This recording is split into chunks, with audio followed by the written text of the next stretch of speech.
আপনি এই জীবনে সবার প্রিয় কখনোই হতে পারবেন না, কারণ আপনি মানুষ, টাকা নয়। আসসালামু আলাইকুম, হাই এভরিওয়ান, কেমন আছেন সবাই? শুভ সকাল। তো সকাল সকাল আজকে রান্না করতে চলে আসলাম।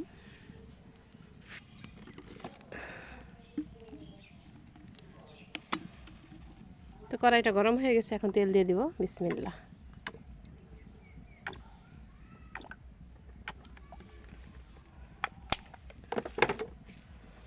তো যেহেতু শীতকাল, এই জন্য ভাবলাম গরম গরম একটু খিচুড়ি রান্না করতে চাইছিলাম, কিন্তু খিচুড়ির থেকে বিরিয়ানিটা আমার ছেলে পছন্দ করে। এই জন্য এইখানে মশলার কিছুটা পানি আছে, ওইটার মাঝে গরুর মাংস আর কি 2-4টা আলু দিয়ে দিয়েছি। তো আমার ছেলে তো আলু ছাড়া চলেই না, আগেই বলতেছে আম্মা আলু দিও। বিসমিল্লাহ। সব ধরনের মশলা বেটে আর গুঁড়া মশলাগুলা সাথে মাখিয়ে রেখেছি। বিরিয়ানিতে যা যা দিতে হয় সবই দিয়েছি, এলাচ, দারচিনি, জিরা, মৌরি। তো জিরা, মৌরি, এলাচ এই সবগুলোই বেটে দিয়েছি, আর পেঁয়াজ রসুনও বেটে দিয়েছি, আর ধনিয়ার গুঁড়া, মরিচের গুঁড়া, লবণ এই সবগুলো দিয়ে একসাথে মেখে নিয়েছি।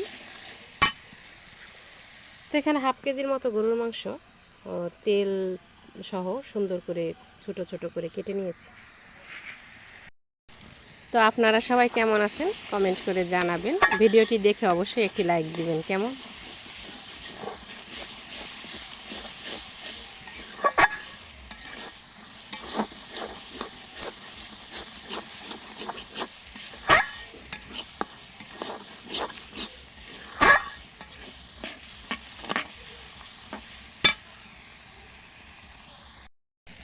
মশলাটা খুব সুন্দর করে ভাজা ভাজা করে কষিয়ে নিয়েছি। তো এখানে এখন মশলা সহ মাংসটা দেবো।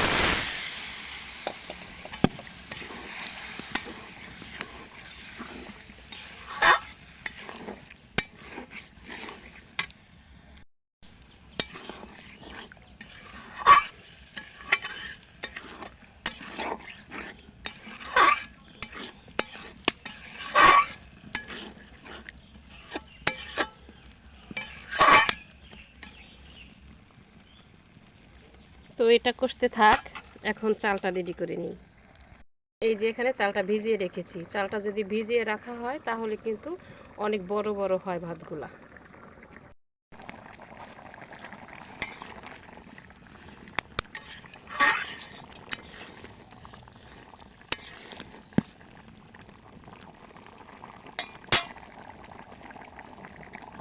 এখানে হলুদ দেইনি, মরিচের গুঁড়াটা একটু বেশি করে দিয়েছি।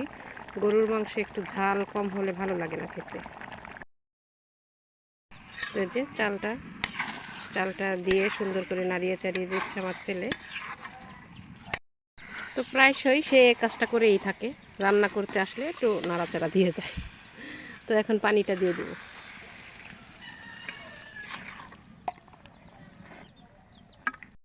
তো এইখানে যত কৌটা চাল নেওয়া হবে অত কৌটাই পানি দিতে হবে। অত কৌটা বলতে 1 পোয়া চাউলে এই যে এরকম মগের মানে আধা লিটার পানি।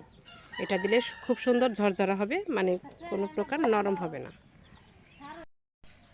পাখির ঝগড়া শুরু হয়ে গেছে।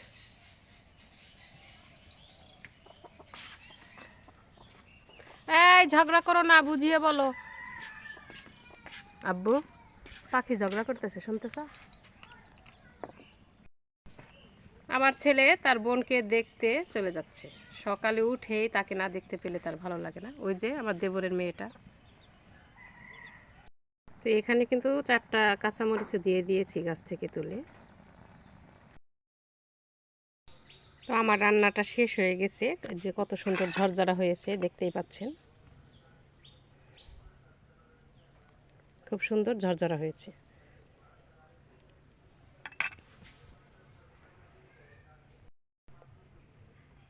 তো কেমন হলো অবশ্যই কমেন্ট করে জানাবেন রান্নাটা। তো এইভাবে সাধারণভাবে রান্না করে খেতে পারেন। এখানে আমি কোনো বিরিয়ানির মশলা ব্যবহার করি নাই। তো ভালো থাকুন, সুস্থ থাকুন। কেমন? আল্লাহ হাফেজ, আসসালামু আলাইকুম।